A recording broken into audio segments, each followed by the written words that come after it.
We got 7 myths British people believe about America. This is part 3. Part 1 and 2 is already on the channel. I'll leave the links in the description if you guys want to check them out before this. But yeah, let's jump into part 3. See what myths we got with this one. I'm Lawrence Brown, and I'm on a quest to uncover all of the memos that Britain and America lost in the pond. And one of those memos pertains to myths. Specifically, right, myths that British people like me believed about the United States of America.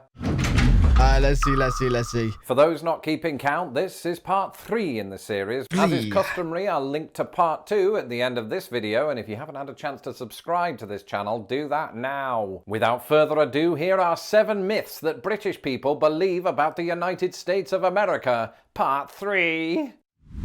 Right, all Americans are... Right, okay. I don't think all Americans are rich. I think you just get like... I think it mainly comes down to like your houses, right? So you all seem to have bigger houses, nice houses. So it's like you get better stuff for the similar price of what we pay for a house. Like we'll pay 200 grand for a house. 200 grand for a house in America is a lot better than 200 grand in the UK. This is a sort of weird one. I think the notion that all Americans are super rich, for me, comes from the fact that I was brought up in the 80s and 90s. And a lot of the films that came out of Hollywood at that time seem to depict American families as super wealthy and, you know, just excessive expenditure. I'm thinking of things like Home Alone, where you have this huge family in this huge house, or any sitcom in the 90s that seemed to vaguely be set in New York City, in which people lived in these massive apartments while simultaneously working in a coffee shop. But since then, I've come to find that there's actually varying degrees of... And the apartments are a lot nicer, a lot bigger than UK homes. Well, throughout the entire country. In fact, there's probably more awareness these days in Britain that the United States has this huge gap between the super rich and the poor, and that for every giant house lived in by the McAllister family, there are homeless encampments in major cities. There are people living paycheck to paycheck, as I did myself for many years. In some ways, it feels like most Americans aren't rich, depending on how you define rich. Everyone is... Wait, what? Everyone is like Florida, man? Wait, who's Florida?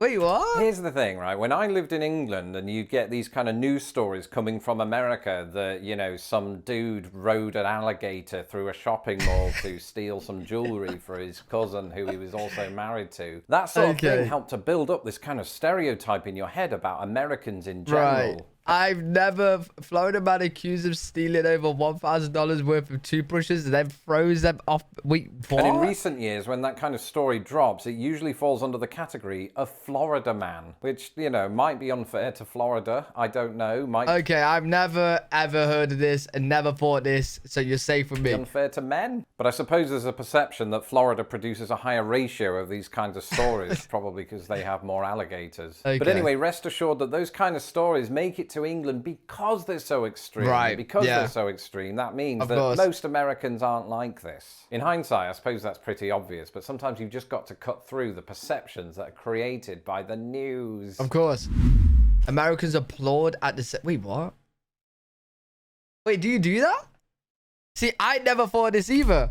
In a previous video, I talked about the American tendency to applaud at the end of films, but in hindsight, I'm not sure they really do all that often. I feel like I've only seen it happen once, and that was at the end of a Star Wars film, and us Star Wars fans are quite fanatical. Yeah, true. Right? I didn't see too many people clap their hands at Phantom Thread. It doesn't mean that they didn't enjoy it. They might even have found it a bit weird. But the fact is, most American cinema goers don't reach the end of the film and go, "Oh yeah, kick ass!" They just sort of, you know, take it in, like British cinema goers. In fact, on the whole, I'm not sure there's too much difference. I'm trying to think if I ever been at a cinema where people is clapped. I don't think I have, ever. In the way that British and American cinema goers behave. Both countries have those people who talk too loud or check their phone or spill popcorn everywhere. Oh, I was at Barbie the other day, right? And for some weird reason, the guy right at the front, so you know how like the chairs go down? He's right at the front.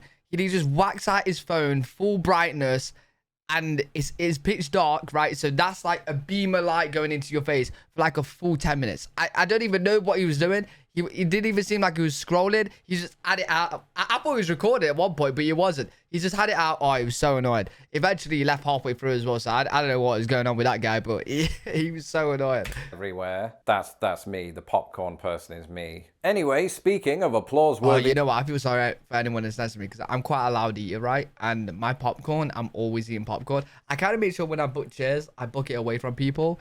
Like, you know when you see like two people book there and then you'll leave a gap on purpose because no one's going to book a singular gap. And then you have two, so there's a nice little gap. The entertainment on your screen. That brings us on to this. Yellow school buses aren't real. Right, okay. Maybe all English people, like British people, had the question. Are they just in movies? Are they just in series? Are they really like real? So I get that. I get that. Aha, this is a huge one that British people like me believe, in fact, it's probably just me, that these yellow school buses that you see in films, from Superman to Forrest Gump to every other one, was just a made-up movie trope like the 555 area code. But not only are these buses very, very real, they are found throughout the entire country, to the extent that I even did a video on how they became standardized. The mustard yellow colour was specifically chosen because it was determined that this colour was the most visible to fellow drivers and therefore would result in fewer accidents. American yellow school buses are as real as red London buses. Let me know in the comments below which... You know what? I've never actually seen a red London bus. ...you think is more iconic. And I've lived near London. All Americans are arrogant.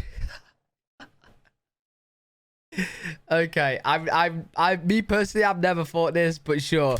Every now and again, you will hear it said that Americans are arrogant, right? This broad sweeping statement that all Americans are arrogant. And I think the thing is, the full spectrum of personality traits can be found in all countries. It's like saying all Americans are selfless or all Americans are shy. I mean, sure, I've encountered the odd, sometimes very odd, arrogant American. But the same was true, perhaps to an equal extent. Oh, you should see the UK, man. Most people are grumpy and just, they stay to themselves. They're not really like, just not like America where you guys are like kind of confident and you speak to each other when you're passing by.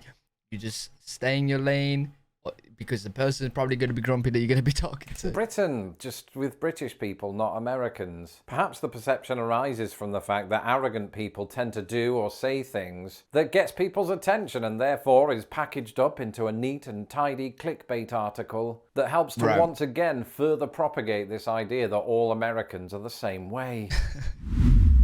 Americans all have amazing...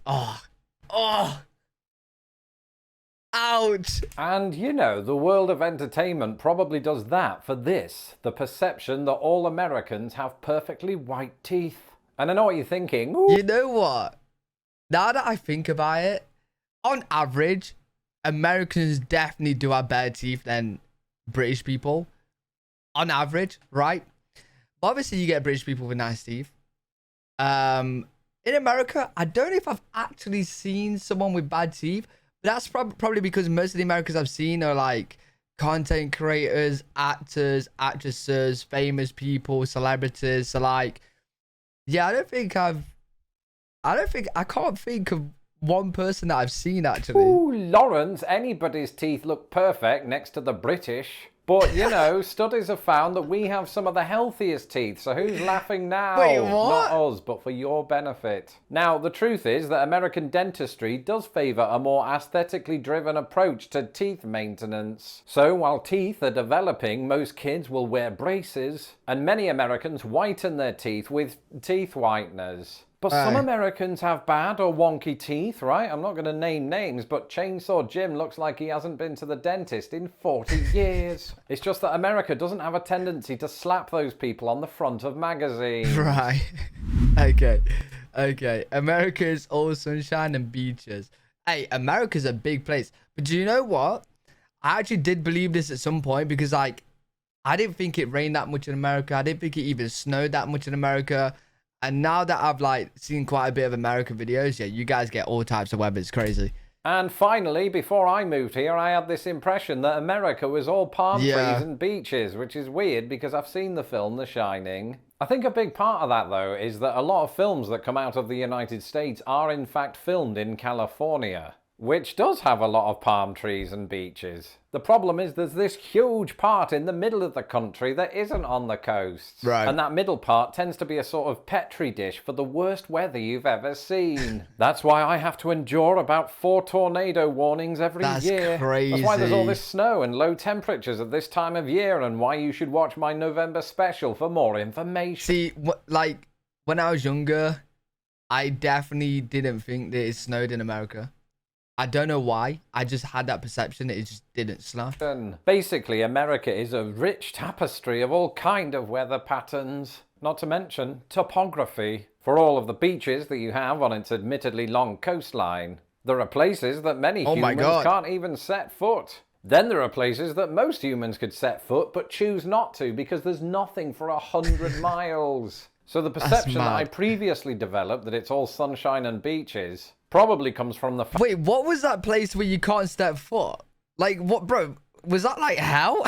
fact that I craved sunshine and beaches when I lived in Britain, despite the fact that it's also a myth that it perpetually rains there. That's it for this video. Really good video. Let me know what you guys think. Let me know some of the myths that you guys believe about the UK, if you want me to have my opinion on it, or vice versa. Let me know any that you think is about America, what you think British people think but isn't true. But yeah, enjoy that. Hopefully you guys enjoyed it as well. If you did, make sure to leave a thumbs up, subscribe for more content. I'm live every single day on twitch.tv/L3WG if you guys want to check me out over there. I'll see you all in the next one.